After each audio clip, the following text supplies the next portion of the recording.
Olá, mais uma vez o programa Medicina em Destaque está no ar. Nós vamos hoje, no dia de hoje, ter uma conversa assim muito amistosa, muito assim atraente, porque nós vamos falar em algo assim que está nos olhos.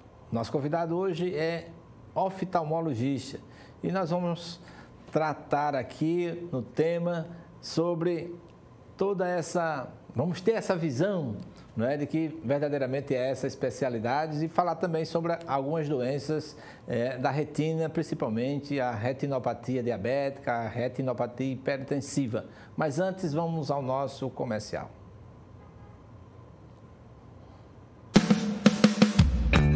Grupo Ultra Descartáveis, com mais de 35 anos de experiência no mercado de produtos descartáveis e com uma das maiores plantas fabris do Brasil.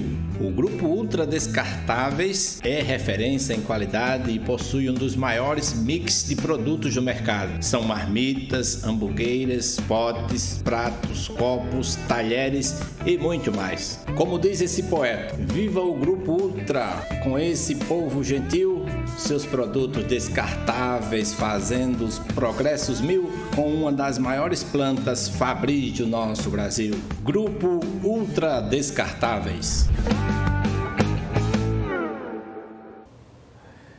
E para nossa alegria, nós temos hoje o Dr. Bruno Nobre Coronado. Dr. Bruno, que alegria tê-lo aqui no nosso programa.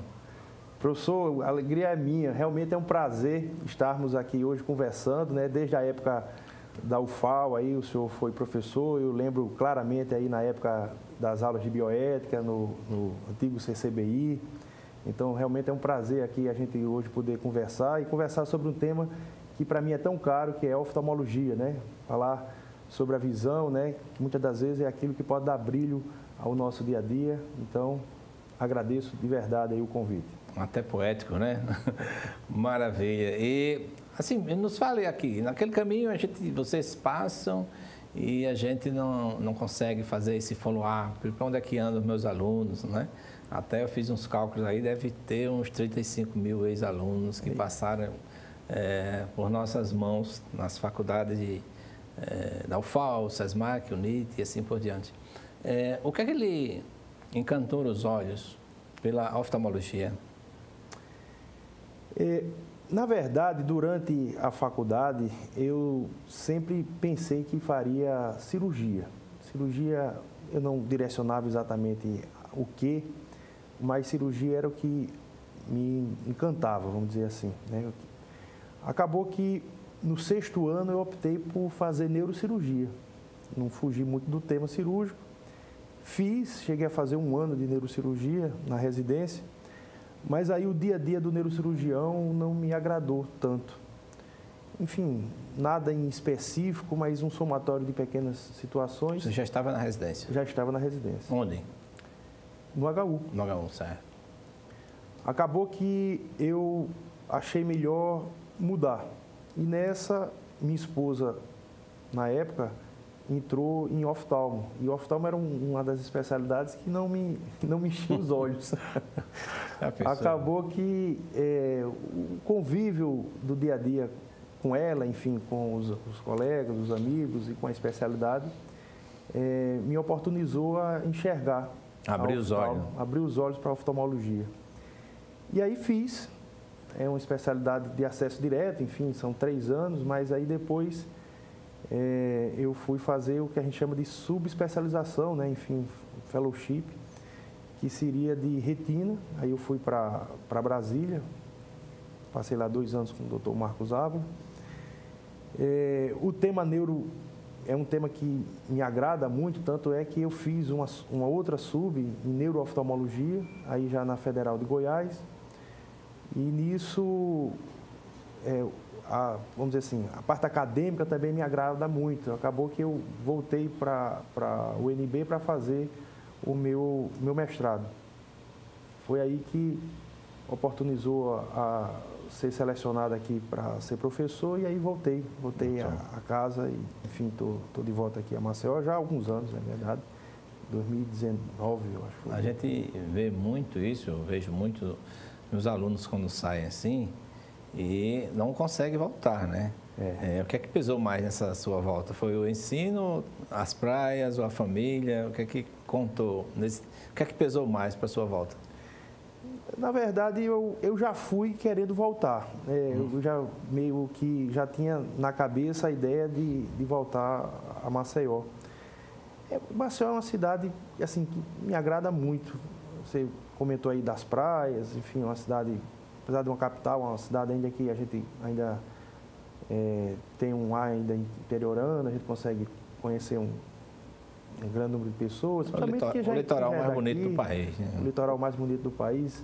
E, de fato, na cidade mesmo, né? Porque às vezes a gente vai para algumas outras cidades e tem sim praias bonitas, mas o interessante de Maceió é que é na capital, as praias da capital, fora, lógico, as outras do estado, mas já na capital a gente tem esse prazer aí também das praias. Aí a família, enfim, os amigos e tudo mais, eu acho que eu já fui com essa ideia. Não minto, tive alguma oportunidade de repente tentar ficar por lá, mas eu já estava decidido, então eu já fui meio que pensando em voltar. Maravilha. Agora, os nossos telespectadores, assim, sempre recebem no nosso programa algumas orientações, algumas informações, e a gente vai falar um pouco, primeiro, sobre o que é a oftalmologia e quais seus ramos, ou sim, áreas de atuação. Pois bem, é uma especialidade que pode não passar assim tão claramente, mas ela está, de fato, no dia a dia da população. A gente, às vezes, associa ao oftalmo tão somente à refração, aos óculos, como que fosse o fim, mas, na verdade, isso é apenas uma parte do todo, né? Então, a gente consegue perceber que a oftalmologia está relacionada, é verdade, a uma questão refrativa, colocar os óculos para melhorar a visão, mas muitas das vezes as doenças também estão manifestadas nos olhos, e se já dizia o poeta que o olho é vamos dizer assim... O espelho da alma, né? É o espelho da alma, né? A pupila, na verdade, é a janela, por exemplo, do sistema nervoso central. A gente consegue ver o nervo, e o nervo já é um contínuo ali do cérebro, então a gente já consegue entender que algumas das doenças já podem ser avaliadas a nível oftalmológico. Isso é um ponto interessante que a gente deve atuar no nosso dia a dia. Tanto que na oftalmologia a gente já consegue ter várias subespecialidades. Então, só a título de exemplo, a gente pode fazer alguma especialidade em catarata, em cirurgia refrativa, mas também em retina, neuroftalmo, oftalmopediatria, estrabismo, dentre outras. De sorte, eu tinha até um amigo, quando dizia que eu estava pensando em sair da neuro, ele chegava e comentava: mas rapaz, você vai sair da neuro para olhar só de olho? E ele já brincava: e o outro é igual ainda. Mas é um mundo de informações, e eu sou muito assim satisfeito, na verdade, pela escolha, que não foi a primeira, mas me fez muito realizado aí. E é uma especialidade bem agradável, que a gente consegue lidar bem com os pacientes e lidar bem proporcionando qualidade de vida, né? Porque se a gente não tiver uma visão míope de mundo, a gente consegue perceber que visão tem tudo a ver com qualidade de vida. E hoje em dia, cada vez mais, o médico vai se diferenciando quando ele consegue oportunizar qualidade de vida para os seus pacientes. Eu gostei da intervenção do seu colega, dizer: você faz uma especialidade, são 2 olhos, mas um é igual ao outro. É mesmo, ou tem uma diferença assim em termos de fisiologia ou em alguma coisa? No próprio exame refratário, você consegue perceber uma diferença? Existe sim pequena diferença, mas fazendo analogia, como por exemplo os rins, sim, né? O rim direito semelhante ao rim esquerdo, né? O olho direito semelhante ao olho esquerdo. A gente, no exame clínico, consegue sim diferenciar, só em olhar, o médico consegue saber se aquele olho é o olho direito, o olho esquerdo, pelas posições das estruturas que se mantêm entre si, a anatomia, né? Mas, de fato, existe sim similaridade, semelhança, complementariedade de um com o outro, né? Qual o olho que adoece mais? Direito ou esquerdo? Não, vamos fazer, em termos, não que adoeça assim, mas em termos de refração. não é? Qual que diminui? Por exemplo, o meu professor de oftalmo, ele me colocou fazer o exame lá, né, lá na UFAL. E ele disse, você tem um olho de águia, eu conseguia enxergar além, e eu achei que isso ia compensar quando eu ficasse mais velho. Até conversando com um colega meu que é oftalmo, o Dalto Monteiro, ele disse, não, para o ano você vai usar óculos. Eu disse, para que previsão é essa? E realmente isso. Mas qual que diminui primeiro? O direito ou esquerdo depende se você é destro ou se você é canhoto? Não tem essa situação. Existe, do mesmo jeito que, por exemplo, existem as pessoas que têm são maior precisão, por exemplo, com a mão direita, outros vão ter com a mão esquerda, como o senhor mesmo falou, o destro, quem é o sinistro, que é o canhoto. A gente tem um olho que ele é dominante. Se a gente fizer um teste, a gente consegue diferenciar qual é dos olhos o dominante. Mas não necessariamente por eu escrever com a mão direita, necessariamente é o meu olho direito que é o olho dominante. Existe essa diferença, mas não tem uma relação com, por exemplo, aquele olho ser o que vai ter o maior comprometimento. Mais eficiente do que o outro. Agora, essa semana eu fiz um exame eu sou médico de trabalho, um PCD. Ou seja, eu perguntava qual é a etiologia, por que você não enxerga por um dos olhos? Zero, não é? E ela não percebeu, você vai perceber já. Esse é o quê? É um pressuposto para perguntar com que idade deve procurar um oftalmologista? É interessante, né, o que o senhor falou, a paciente não percebia porque imagino que no dia a dia, lógico, a gente não é comum a gente tampar um olho e tampar o outro para poder perceber. Na medida em que um está aberto, ele compensaria aquele outro olho que estaria com um déficit visual. E às vezes, e não raro, a gente vai na consulta, né, o paciente chega lá no consultório e a gente consegue, ao tampar um dos olhos, o paciente toma aquele susto de que não está vendo tão bem, por exemplo, com um dos olhos, e aquilo é meio que uma surpresa para ele. Eu tive até que botar, assim, congênito, porque foi, inclusive, o que tinha a oftalmologista nos encaminhou. A criança, né, ainda tem um diferencial de que ela não tem um referencial anterior, então, para ela, às vezes, enxergar com um olho só é o normal, imagine. Então, é por isso que o ideal é que a gente faça as avaliações já desde a idade pré-escolar. Na verdade, desde o nascimento já se deve fazer o tal do teste do olhinho, que pode ser feito inicialmente pelo pediatra, mas que funciona meio que como uma triagem. A partir daí já se pode fazer a avaliação com o oftalmologista. Pode-se fazer, às vezes, inicialmente num regime semestral, até que passe, depois de 2 anos, seguir em regime anual. Então, a criança, que às vezes só vai ser avaliada pelo oftalmologista lá na fase escolar, aos 6, 7 anos de idade, na verdade ela já está devendo algumas consultas, porque justamente nessa fase ela não tem a noção do que é o enxergar bem e o que é não enxergar bem, e para ela pode imaginar que aquilo é o normal, e aí a importância dela ser avaliada com essa precocidade. Uma diferença que talvez seja para esse exemplo, na verdade a gente não consegue, nos casos, falar se não examiná-lo presencialmente, mas uma diferença de grau, por exemplo, entre os olhos, pode fazer com que a gente não enxergue bem com um deles. Então, assim como a gente aprende a falar, a gente aprende a caminhar, o cérebro da gente também aprende a enxergar. A gente capta a imagem com os olhos, interpreta com o cérebro, então o cérebro aprende a enxergar. E aí, se a criança tem uma diferença de grau muito grande entre os olhos, o cérebro meio que opta por um daqueles olhos e o paciente fica o que a gente chama de ambliopia. Então, estruturalmente, a gente não percebe muita diferença patológica naquele olho, mas por existir essa diferença de grau, o paciente não desenvolve a visão daquele olho e ele fica amblíope. Depois, mesmo usando óculos, ele não enxerga bem. Talvez tenha sido o caso da sua paciente. Eu fiquei surpreso até, como eu disse, eu tive que colocar congênito, porque ela não tinha uma referência de trauma, nem alguma patologia, ou alveite, ou qualquer coisa nesse sentido. Como é feita a primeira consulta na oftalmologia? A criança, como eu tinha dito, pode ser feita a avaliação, o teste do olhinho, pelo próprio pediatra. Então, faz-se o reflexo vermelho. Então, joga assim uma luz e essa luz reflete.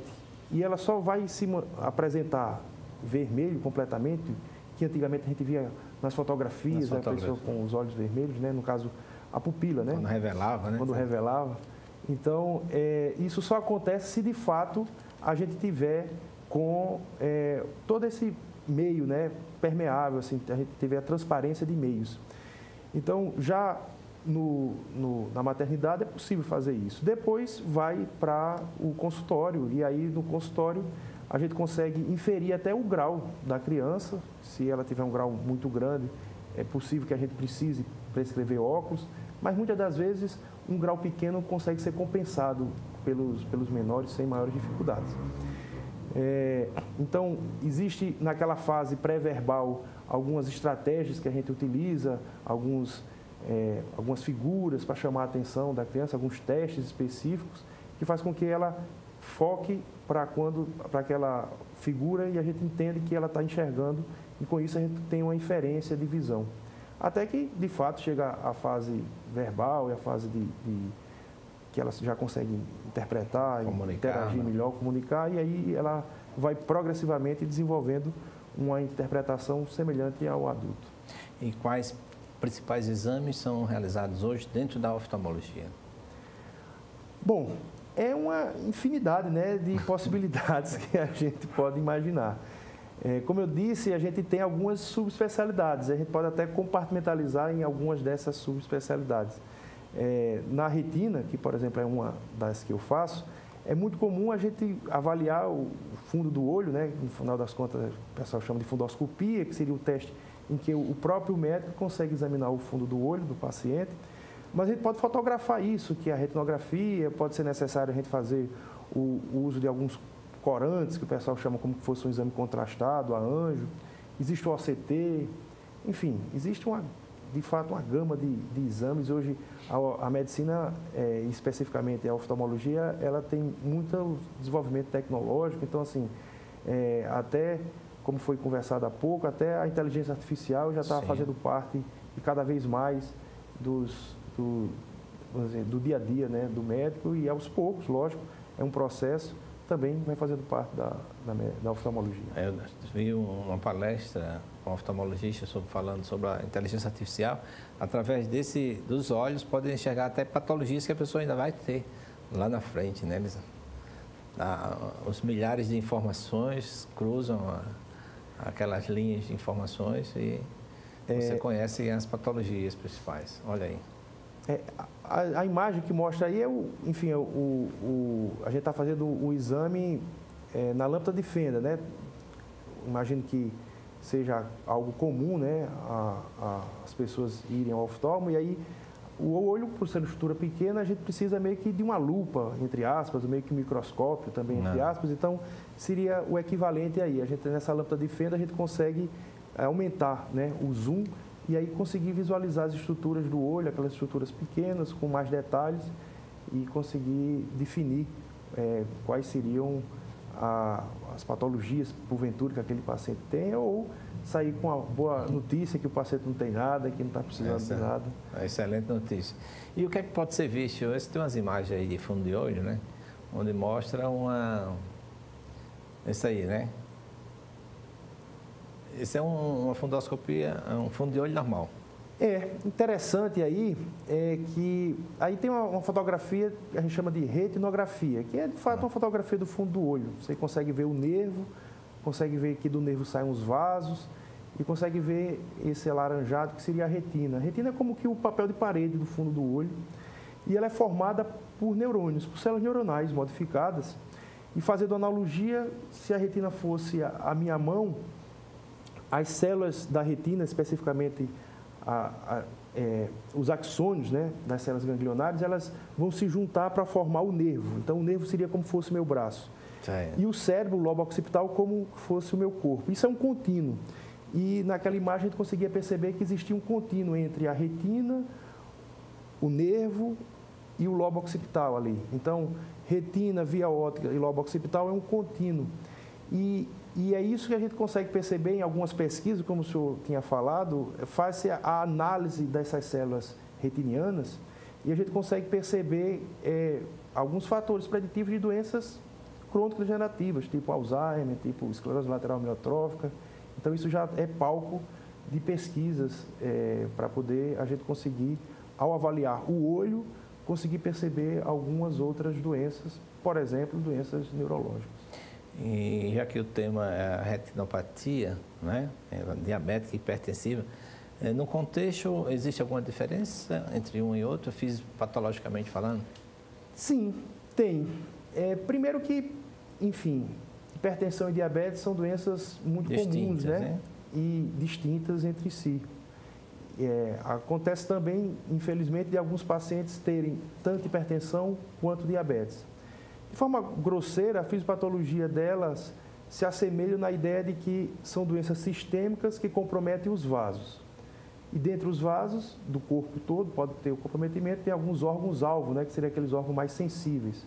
Então, os vasos da retina podem estar comprometidos por conta da hipertensão ou do diabetes. Mas, particularmente na retinopatia hipertensiva, a fisiopatologia base se dá por uma arteriosclerose. Enquanto que na retinopatia... Essa imagem. Enquanto que na retinopatia diabética se dá por lesões a nível de capilar. Então, existe uma microangiopatia. Na imagem anterior, vocês conseguem ver um fundo do olho normal, então dá para perceber aí o nervo, os vasos, a retina normal. E na imagem seguinte, quase que como um jogo dos 7 erros, a gente consegue perceber que tem diferenças. E essas diferenças se dão ali nas alterações vasculares. Então, chama a atenção ali microhemorragias, exudatos, a gente consegue até ver ali neovascularização. Essa imagem, por exemplo, é típica de um paciente com retinopatia diabética. Infelizmente, num estágio já um pouco avançado. Ao avaliarmos ali neovaso, percebemos que já está no estágio que a gente chamaria de retinopatia diabética proliferativa. Então, o detalhe está justamente aí, em a gente conseguir, por exemplo, nos pacientes hipertensos e diabéticos, atendê-los de forma precoce para que eles não cheguem em estágios mais avançados, porque naquela perspectiva de que a retina é formada por células neuronais, por exemplo, a gente consegue perceber que uma lesão retiniana potencialmente pode gerar uma lesão irreversível. Não necessariamente que toda lesão vai ser irreversível, mas como isso é possível, é interessante que a gente faça uma abordagem precoce para que aí, se necessário, um tratamento precoce para evitar situações. É um percentual de reversão. Não é como assim, uma vez Flamengo sem Flamengo, né? Ou uma vez a retinopatia instalada sempre. É assim, não? Na verdade, o que a gente pode imaginar é que existem alterações, sim, que são reversíveis, outras, infelizmente, não. Até porque, como se trata de células neuronais, uma vez que aquelas células, de fato, morram, a gente não consegue regenerar. Então, o ideal é que a gente realmente aborde antes de chegar nesse estágio. Mas não necessariamente os pacientes que têm hipertensão e diabetes vão ter comprometimentos assim definitivos, né? Existem situações em que aquelas células estão têm apenas um comprometimento ali da função, mas que elas não morreram. Então, se não existiu a morte celular, tem sim como ser completamente regenerado. Se já existiu algum estágio, a gente deve fazer assim, a abordagem para mitigar, né? Para diminuir esses riscos, essas complicações, enfim, essas baixas visuais sequelares que o paciente pode desenvolver. E o que é feito clinicamente? Quer dizer, às vezes pode ser até o primeiro diagnóstico que a pessoa é diabética no exame oftalmológico, né? Ou pois é. Hipertensivo. É interessante essa abordagem. Na medida em que o diabetes é uma doença sistêmica, por exemplo, que acomete os órgãos-alvo por uma lesão a nível de capilar, uma microangiopatia, existem alguns órgãos, como eu tinha comentado, que são mais sensíveis. Então, por exemplo, o coração, os rins, o cérebro, os pés. Então, é por isso que o paciente, por exemplo, tem mais propensão a ter infarto, ter AVC, ter o pé diabético, aquelas amputações, mas também os olhos podem ser um desses órgãos-alvo. E nenhuma outra estrutura é tão fácil de visualizar os vasos, quase que a nível de capilar, quanto os olhos. E ver o fundo do olho é o que o oftalmologista consegue fazer numa consulta de rotina, inclusive. Então, muitos pacientes, às vezes, desconhecem que são portadores de diabetes, e o oftalmologista, ao examinar o fundo do olho com as alterações típicas, por exemplo, da retinopatia diabética ou até mesmo retinopatia hipertensiva, já consegue inferir que aquele paciente tenha a doença de base, né, tenha hipertensão ou tenha diabetes, e às vezes é surpreendido no diagnóstico numa consulta de rotina oftalmológica. Essa terapêutica, foi feitos os exames, etc., diagnosticada a retinopatia. O que é que a oftalmologia oferece mais? É mais com comprometimento da refração, por diminuição da acuidade visual? Uma das principais queixas de baixa visual no paciente com retinopatia diabética é o edema macular. Então, assim, ao ter um comprometimento ali dos vasos, fica fácil a gente entender que existe extravasamento e pode existir edema naquela região. E a mácula é o centro da retina. Então, a gente tem uma visão central. Se a gente olhar para um ponto, a gente consegue perceber que aquele ponto central que a gente está focando é aquilo que a gente vê com detalhes. A gente também vê a periferia, que não tem tantos detalhes. Então, a gente tem uma visão central e uma visão periférica, por exemplo. E a visão central é a responsabilidade da mácula, que é aquela parte central da retina. Pois bem, a mácula pode ter um inchaço, um edema. O edema macular diabético é hoje a principal causa de baixa visual no paciente diabético. E a gente pode fazer abordagens para poder recuperar esse edema. Foi feito pesquisas e conseguiu perceber que existe um fator de crescimento vascular endotelial, que é o VEGF. É um fator interessante que ele é como, entre aspas, um moleque de recado. Imagine você que aquelas células não estão recebendo o aporte sanguíneo, o aporte nutricional, a oxigenação adequada, aquelas células da retina, então ela estimula a produção do VEGF. E aquele fator vai lá e vai aumentar a permeabilidade dos vasos para poder chegar sangue naquela região. No entanto, ao aumentar a permeabilidade do vaso, aumenta ainda mais o edema da região e deforma a retina. Ao deformar a retina, o paciente se queixa de baixa visual. Então, existe hoje um tratamento que seria com o anti-VEGF. É um tratamento molecular mesmo. Então, sim, é uma molécula que vai atuar contra esse VEGF para recuperar, por exemplo, o edema. E muitos pacientes se recuperam muito bem e saem muito satisfeitos aí, graças a Deus, porque nesse estágio ainda não teve uma lesão mais definitiva da retina e eles recuperam a visão, ficam satisfeitos. Isso é muito bom. Já que estamos assim, tratando da retina, fazendo essa abordagem, né, que a gente trata mesmo é o oftalmologista, mas existem outras patologias, além do diabetes e da hipertensão, que afetam a retina. Por exemplo, o glaucoma, sim? O glaucoma, ele é uma patologia que compromete o nervo óptico. Naquela imagem que a gente conseguiu ver há pouco, de fundo do olho, a gente consegue perceber o nervo óptico, dele saem os vasos e consegue evidenciar também a retina.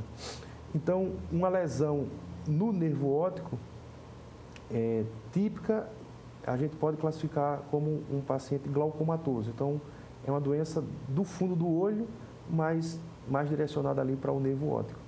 É hoje a principal causa de cegueira irreversível na população, o glaucoma. Mas, falando já em tratamentos, que a gente estava falando de tratamento da retinopatia diabética. Inicialmente a etiologia, geralmente é específica, né? São várias causas. O glaucoma mais comum que a gente tem aqui no Brasil, que é o glaucoma primário de ângulo aberto, é meio que uma predisposição, grosseiramente falando, que os pacientes... De caráter hereditário? Sim, tem o caráter familiar. Sim.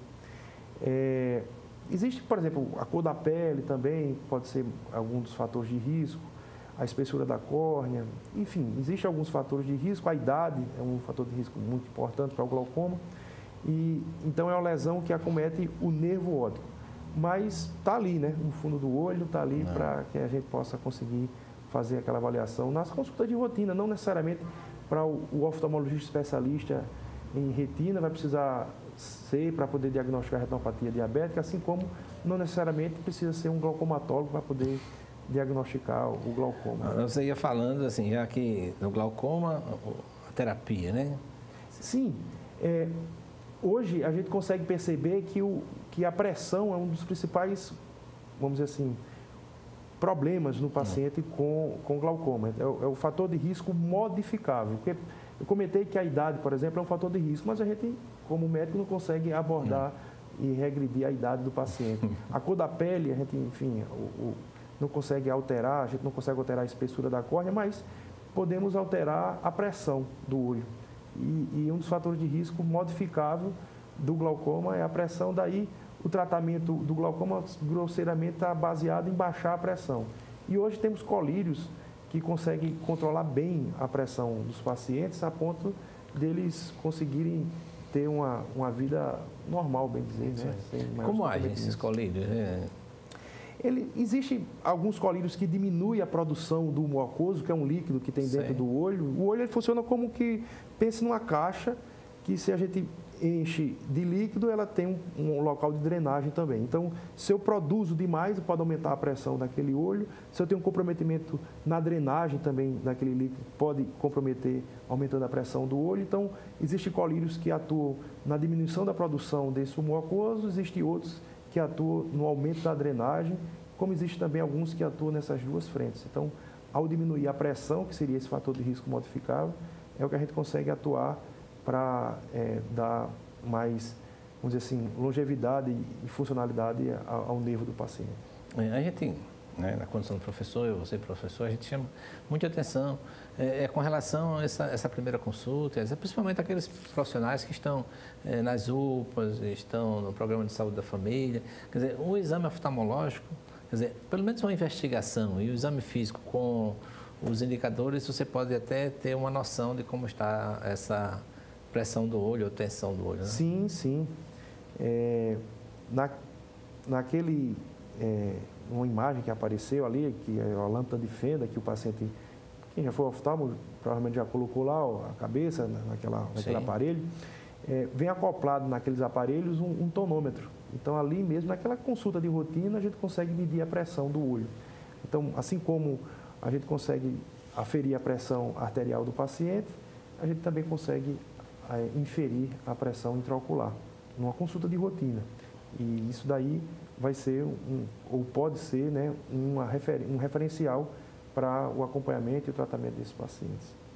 Maravilha. Dentre essas atividades do oftalmologista, está também a questão cirúrgica, né?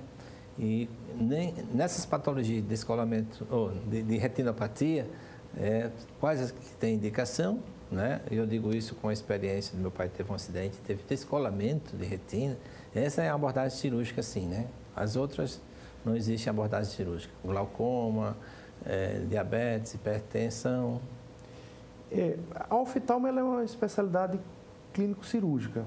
A gente consegue atuar na parte clínica e tem muita cirurgia envolvida. Só a título de curiosidade, a cirurgia mais feita no mundo é a cirurgia de catarata. Você vê, ela vence até cesariana, apendicectomia. Imagine o volume cirúrgico que a gente pode fazer, por exemplo, com catarata. Existe sim, hoje em dia, a possibilidade de tratar o paciente, por exemplo, glaucomatoso, só com colírios. Os colírios são muito potentes, ele consegue manter a pressão intraocular do paciente em níveis confortáveis, que a gente não precise fazer abordagem cirúrgica. Mas existe algumas cirurgias fistulizantes que atuam, por exemplo, para o paciente glaucomatoso. E na retina também, a gente tem algumas cirurgias. Dentre elas, chama a atenção aí, o senhor falou, cirurgia para o descolamento de retina, né? Então, assim, a retina, como esse papel de parede do fundo do olho, ela precisa estar bem posicionada para poder receber o aporte nutricional, a oxigenação e funcionar adequadamente. Na medida em que ela se descola da parede, a gente precisa reposicioná-la. E essa cirurgia para reposicionar a retina, que é a famosa vitrectomia, é a cirurgia que a gente pode, nesses casos, a gente não tem, às vezes, muito o que fazer, vai realmente precisar ser uma abordagem cirúrgica. E é uma das urgências da oftalmologia, porque a gente precisa ter celeridade nesse reposicionamento para que a gente possa garantir boa funcionalidade no pós-operatório. O que a gente tem visto, Bruno, ultimamente, é o uso excessivo de aparelhos celulares, né? As crianças, né, abusando do tempo com relação a esse uso de celular. Forçar, não é, essa visão assim, compromete a questão dessa acuidade visual? É bem interessante, né, esse ponto, né? Os orientais, eles tinham, por exemplo, o hábito de leitura maior do que nós ocidentais. Então, é mais comum a gente ver, por exemplo, os orientais com mais necessidade de óculos. Esse hábito veio para o Ocidente mais recentemente e devido, por exemplo, aos eletrônicos. Então, o fato de a gente focar muito para perto, principalmente quando criança, pode estimular a miopização, ou seja, o paciente pode se tornar míope ou se tornar mais míope por esse hábito. Então, é uma situação, vamos dizer assim, em que a mudança de hábito interfere na saúde pública, porque acredita-se que nos próximos 20, 30 anos, cerca de 30, 40, tem quem fale até 50% da população vai ser míope, e justamente por conta também desses hábitos, né? Então, o fato de que a gente foque muito para perto, enquanto criança, por muito tempo, pode estimular essa miopização. E os eletrônicos têm um agravo, né, para essa situação, que é porque eles expõem o olho à iluminação artificial, que pode gerar um comprometimento a longo prazo, né? Isso ainda não tem pesquisa, na verdade tem pesquisa, mas existe até controvérsia na literatura, mas aceita-se que a exposição também, principalmente a luz azul, que é muito comum nos eletrônicos, elas podem provocar a longo prazo uma degeneração retiniana, por exemplo, e isso pode comprometer também a visão do paciente. Dessa exposição retiniana, a luz também é um dos agentes etiológicos capazes de produzir assim, esse comprometimento da retina, né? Assim, particularmente a luz azul dos eletrônicos é algo que atualmente as pesquisas estão demonstrando ser uma das mais prejudiciais. Uma outra contribuição, entre aspas, da luz é a presença de catarata precoce. É verdade ou é mito assim? A catarata, o paciente às vezes fica sem entender muito bem o que é catarata, né? A catarata é uma opacificação no cristalino. Imagine que a gente tem uma lente natural dentro do olho, que ela é translúcida, que é o cristalino. E qualquer opacificação no cristalino a gente chama de catarata. Então, a catarata mais comum é justamente a catarata da senilidade. Do mesmo jeito que quando a gente vai envelhecendo, vai mudando a cor do cabelo, quando a gente vai envelhecendo, o cristalino vai mudando de cor, ele vai ficando meio amarelado. Então, qualquer opacificação que provoque no cristalino, a gente chama de catarata. Então, entenda que todos nós vamos ter catarata um dia, ou morreremos antes. Salvo algumas exceções. Quem não quiser ter, né? Salvo algumas exceções, essa é a regra. Então, a gente precisaria entender que existem alguns fatores que expõem o paciente a essa formação, a essa opacificação, e a gente deve tentar, vamos dizer assim, evitá-los. O uso de óculos escuro previne e qual tipo, que óculos escuros devo usar? Porque às vezes o pessoal vai na praia, passa aquele pessoal vendendo óculos escuros, só vou botar um porque o sol aqui está muito brilhoso e assim por diante. Existe o apelo estético, né, do óculos, né? Assim, aí, enfim.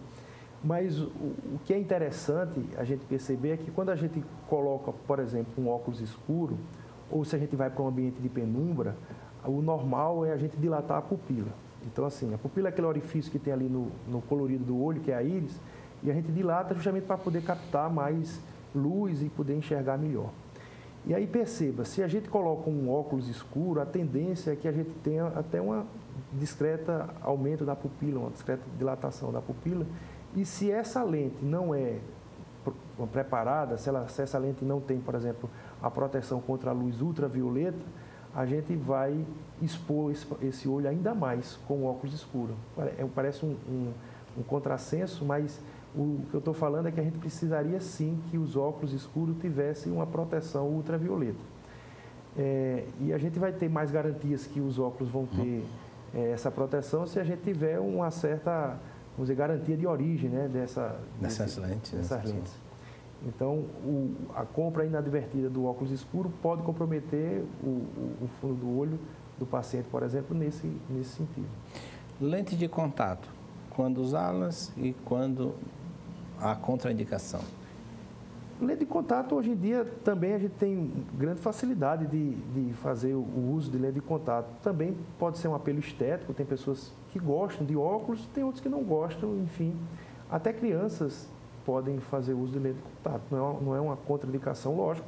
A gente tem que avaliar, saber se a criança tem as condições de fazer a higiene adequada das lentes de contato, ou se o pai, o responsável, pode fazê-lo. Mas a gente pode utilizar das lentes de contato desde a infância, adolescência, enfim, a fase adulta. É um artifício que temos à mão, né, para poder, principalmente para aqueles pacientes que não estão tão satisfeitos com os óculos. A partir de que idade começa a cansar? Dá para perceber quando meu colega diz, já é só para o ano você vai usar óculos. A partir de que idade assim você tem? Essa idade tem aumentado com a vida média aumentando? Na verdade é assim, nós temos músculos dentro do olho que faz com que esse cristalino que eu tinha comentado, essa lente natural, ela se modifique, ela se molde, altere a sua conformação. E essa modificação na conformação do cristalino proporciona que a gente consiga ter vários pontos de foco. Então a gente consegue focar para longe, para intermediário e para perto. Esse envelhecimento natural de todos nós, existe um enfraquecimento desses músculos, o próprio cristalino fica mais enrijecido e isso começa a ter essa dificuldade de garantir o foco, principalmente para perto e, em média, nos 40 anos de idade. Talvez tenha sido nessa fase que o seu colega projetou aí, né, que você iria precisar de óculos. Então, no popular, a vista cansada, e o termo técnico, a presbiopia, é algo meio que comum a todos em volta dos 40 anos de idade. Lógico que na medicina não é matemática, né? Então, assim, tem alguns um pouco mais, um pouco menos, mas em regra ali dos 40 ou 40 a mais é o que a gente vai conseguir perceber essa dificuldade de enxergar para perto e aí a gente vai precisar do óculos para, vamos dizer assim, compensar essa presbiopia. As cirurgias, né? Quem tem alterações, quais são as principais alterações assim, de refração que indicam cirurgias? É interessante, né, esse tema também. De forma grosseira, as principais alterações que nós temos de refração é miopia, hipermetropia e astigmatismo. O pessoal ouve muito falar em miopia e hipermetropia, talvez não tanto em astigmatismo. No entanto, são alterações de refração muito comuns no nosso dia a dia. E a cirurgia refrativa, que é uma famosa cirurgia laser, que o pessoal fala no popular aí, ele consegue meio que desbastar a córnea, né? Alterar a curvatura da córnea para compensar, entre aspas, o grau do paciente e a gente consegue tirar essa necessidade de óculos, por exemplo, com uma cirurgia refrativa. E a gente espera que o paciente tenha uma estabilidade do grau, varia de paciente para paciente, mas ali próximo aos 20 anos a gente tem uma certa estabilidade do grau e o paciente fica com essa possibilidade de cirurgia refrativa. Existem outras estratégias que se pode fazer também com cirurgias. Quando o paciente já está numa fase mais avançada, por exemplo, que já tem a catarata, esse cristalino opacificado, né, que é a catarata, vai atrapalhar a visão. Então pense num vidro que está sujo. Então a gente tem dificuldade de enxergar o que está do outro lado. Né? Literalmente ali o cristalino tem uma opacificação e isso é a catarata. A cirurgia de catarata, de forma resumida, é como a gente retirasse essa parte central do cristalino que está opacificado e a gente coloca uma lente artificial no lugar. Então a gente pode utilizar uma lente que meio que compensa o grau que o paciente tem, de sorte a ele, depois da cirurgia, ficar livre também dos óculos. Então, eu estou dando 2 exemplos de possibilidades que a gente pode atuar para compensar a necessidade refrativa do paciente com uma correção cirúrgica. Uma outra patologia ocular, né, não é tão comum assim, mas que tem um tratamento especial é a ceratocônia. Né? Sim. O ceratocônia ele compromete a córnea. A córnea também, eu gosto de analogias, eu sei que todas as analogias têm suas limitações, precisa disso. mas a córnea é como se fosse o vidro do relógio. É transparente, ela funciona também como uma lente natural que nós temos, 2/3 do poder refrativo, do grau do paciente, é de responsabilidade da córnea. E ela tem uma curvatura. Sim. E se o paciente tem, por exemplo, ceratocone, ele aumenta essa curvatura, forma tipo que um cone. Daí o nome da doença. E ceratos de córnea e essa conformação, essa alteração. Conificação, né? E aí isso gera um grau, vamos dizer assim, para o paciente, de sorte a ele ter dificuldade de enxergar com detalhes. Então a cirurgia para o ceratocone pode ser feita. Em alguns casos, os casos mais avançados, a gente pode precisar até do transplante.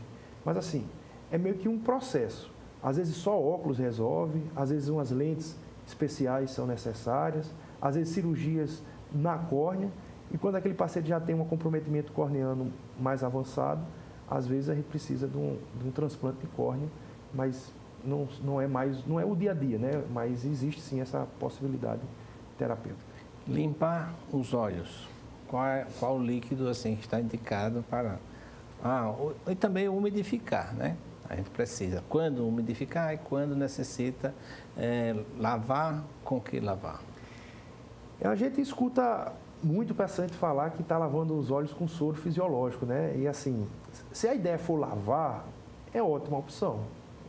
Se for uma estrutura, se é bem armazenado, assim, um componente que não vai ter risco de infecção, então é um ótimo líquido para que a gente venha lavar o olho. Mas ele não tem, vamos dizer assim, o pH, ele não tem a concentração da lágrima. O que se tem de ideal hoje são os colírios lubrificantes, que são essas lágrimas artificiais. Então, assim, lubrificar os olhos, o ideal é que seja com o lubrificante. Aqui que a gente mora na beira da praia, né, a umidade é boa, então assim, a gente não tem tantas queixas de olho ressecado. Em Brasília, que eu morei um tempo lá, já era uma queixa muito maior. Então, a umidade do ar lá, em algumas épocas do ano, é bem baixa e a gente faz com que o paciente se queixe muito de olho seco. E olho seco pode parecer algo tão simples, né? A gente às vezes fala como que fosse tratando até com desdém, mas imagine a gente ficar... Todo mundo pode fazer essa experiência. Fica ali 1 minuto, por exemplo, 30 segundos sem piscar o olho. Incomoda demais, né? Essa é a queixa do paciente, por exemplo, com olho seco. Imagine isso ao longo de horas, de dias, semanas. Então, o ato de pingar um colírio lubrificante pode compensar, né, esse filme lacrimal que não está tão bem, vamos dizer assim, distribuído e faz com que o paciente tenha uma melhora clínica bem satisfatória. Existe uma queixa principal em algumas pessoas, principalmente que já têm uma determinada idade, de que há um escurecimento de vista ao levantar, né? Onde é que está essa fisiopatologia? O que é que ocorre em si? Bom, a gente não pode individualizar o caso. Se a gente tivesse que individualizar o caso, a gente precisava examiná-lo por completo. Mas, assim, de uma forma geral, a gente deve entender que a gente capta a imagem com os olhos, mas interpreta, por exemplo, com o cérebro. E, às vezes, o fato de você levantar abruptamente pode fazer com que o paciente tenha uma lipotímia, por exemplo, uma dificuldade. E aí, isso pode fazer que a interpretação esteja comprometida e o paciente pode, por exemplo, ter essa queixa que o senhor está comentando. Não é tão fácil para compreender, porque muitas vezes é aquela estase, né? Pelo decúbito que você está, muda de decúbito, rapidamente. Não são os olhos, mas é percebido exatamente pelo cérebro, e os olhos é que tem... Essa pode ser uma das explicações, né, para a gente poder interpretar dessa forma. Maravilha. Interessante, né?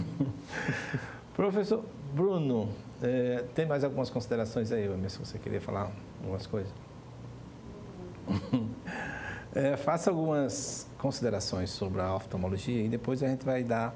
Eu selecionei algumas fotos suas, né, com a sua plena liberdade, para falar um pouquinho desde a sua vida acadêmica e seus caminhos trilhados. Geralmente a gente faz isso no começo do programa. Hoje a gente vai deixar para o fim porque o nosso telespectador, como está curioso nessa expectativa de que os olhos, esse espelho da alma, os interessa a todos, a mim, a você e qualquer um.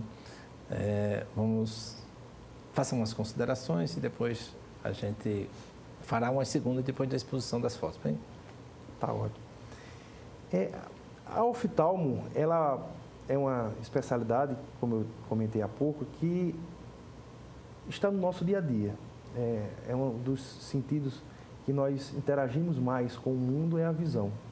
Então, é algo que a gente às vezes não tem o cuidado, de repente, que a gente imagina que deveria ter, pela falsa impressão de que a visão está sempre e vai estar sempre disponível para a gente, né? Então, é interessante a gente perceber que a gente deve sim fazer essas avaliações oftalmológicas, principalmente no contexto da prevenção. Para trazer para o tema, que seria um dos pontos que foi chamado a atenção, da retinopatia diabética, a gente passou há pouco pelo mês de novembro, que seria o mês de novembro azul, que é um mês que é muito famoso pelo câncer de próstata, mas ele colore também outras campanhas, dentre essas campanhas a campanha do diabetes e no contexto da oftalmologia, da retinopatia diabética. Então, assim, é um ponto muito caro para mim, eu gosto muito de lidar, acho muito importante, que é um problema de saúde pública. A retinopatia diabética é um problema, infelizmente, de saúde pública, é a principal causa de cegueira na população em idade produtiva, ou seja, ali dos 20 aos 60, 70 anos de idade. O que mais cega no mundo é o diabetes. E no Brasil e em Alagoas, a gente não está muito diferente disso. Não é diferente, não. As mulheres, inclusive, o maior percentual de mulheres com diabetes no Brasil, nas capitais, Maceió. Então, assim, a gente precisa cada vez mais perceber a importância, por exemplo, de fazer uma atuação preventiva, né? A gente trazer para a nossa realidade, para o nosso dia a dia, a abordagem preventiva e não esperar o problema acontecer, porque se a gente for abordá-lo nesse contexto, em estágios mais avançados, a gente pode não conseguir reverter ao que nós queríamos. Então, eu acho que o que poderíamos conversar de mais importante aí é a importância da gente conseguir fazer essa avaliação o mais precoce possível. Maravilha. Emerson, sacode umas imagens aí que nós escolhemos para o doutor Bruno. Isso aí... É até recente essa, né? Essa deve ser Foi de congresso? Algum congresso desse aí que a gente participou aqui. Eita, essa aí é de um congresso que aconteceu aqui, o Congresso Brasileiro ali em 2018. Foi uma felicidade para Alagoas, foi sede do Congresso Brasileiro, né, do CBO. Então aí eu acho que eu devia estar dando alguma palestra. Aí com a turma do HU, da UFAO, ali vários residentes. Eu era um daqueles residentes, né? Aí também? Aí ainda na residência, no HU, a turma toda. Eita! Essa aí é também uma imagem recente. Agora, há pouco, em novembro, a gente fez um mutirão do paciente diabético, uma parceria da Sociedade Alagoana de Oftalmo, eu faço parte, eu sou conselheiro lá, né, da SAL, com a Secretaria Municipal de Saúde. Então, atendemos alguns pacientes lá no Pan Salgadinho, nesse que foi o primeiro mutirão da retinopatia diabética. E aí os grandes mestres? Aí foi o meu mestrado. Foi o dia da defesa da tese. Mas foi onde? Lá em... Foi lá na UNB. UNB, maravilha. Lá na UNB. Próximo? Aí é mais do mesmo. Aí foi da época, conversando ali sobre a campanha do mutirão da retinopatia diabética. Próximo. Ainda? Aí ainda tá meio extemporânea aí. Essa aí eu tô aí ainda é na minha formação. Aí eu tô ainda no HU. Aí, ó. Tinha meio que era em ordem Isso aí cronológica. na Casa da Palavra, é? Essa outra não? Essa próxima, Voltando. deixa eu ver. Isso. Não. Não. Isso foi lá em Brasília. Essa aí foi a minha... Quando a gente se formou na especialização, na subespecialização, né? Lá, o CBV. E isso foi lá. Foi a minha especialização em retina aí. Isso aí também. Essa foi da campanha. Campanha. O pessoal tá chamando a atenção na campanha. Tá vendo aí? Eita, isso aí... na fazenda? Não é na fazenda, não. É no sítio. Mas a gente tem que, às vezes, espairecer, né? E... ver outras coisas. Ver outras coisas para além da oftalmo, da medicina, né? Cavalgar para mim é um grande prazer. Pronto, aí minha esposa, né? Na época Você vê...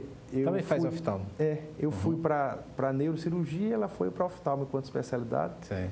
E foi talvez foi esse contato com o dia a dia da oftalmo que ela estava vivenciando que me fez optar depois. Ela fez uma propaganda. Ela fez a propaganda e eu mudei. Perfeito. Essa aí é graduação? Essa é graduação. Olha aí, tá vendo? Ainda tem.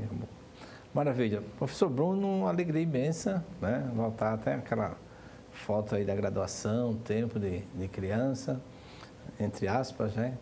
E o nosso programa está aqui aberto sempre para você, para sua esposa, esqueci o nome dela. Aline. Aline, né? Se quiser vir aqui, né? E você pode até voltar com ela para nós fazermos outras temáticas aqui da oftalmologia. Nós estamos aqui à sua disposição. De verdade, professor, agradeço a oportunidade, a gente conversar um pouco sobre temas tão importantes, imagino, e que às vezes não estão no dia a dia do paciente. Então, acho que são programas como esse que o senhor faz, que tem toda uma responsabilidade social, e eu acho que venho aqui em meu nome, em nome também de tantos outros, agradecer o professor Gerson Odilon aí, de longa data, e que ainda hoje influencia aí a todos nós. A gente fica muito feliz assim, com as suas realizações, agradece a sua presença aqui, agradece o nosso grande Deus, né, que nos proporciona esse encontro, nossos patrocinadores e a você, telespectador, razão maior da existência do Medicina em Destaque. Um forte abraço e até a próxima semana.